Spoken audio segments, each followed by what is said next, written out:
Well, I suppose the Australian market is a little bit different. I mean, we've followed the leads from offshore, and our market has clearly moved higher in the absence of any real strong profit growth, and so our market looks a lot more expensive today than it did 12 months ago. And within that, you've seen a big rotation as well out of defensive sectors into the more cyclically exposed sectors.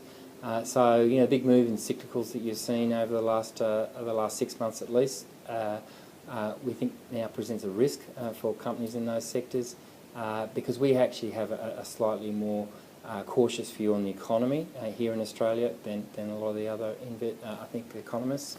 And so, you know, the cyclicals have had a big move in anticipation of a stronger activity. If that doesn't come to pass, then we see some risks there particularly. And then, you know, moving through the market, you know, the banks we think are very fully valued.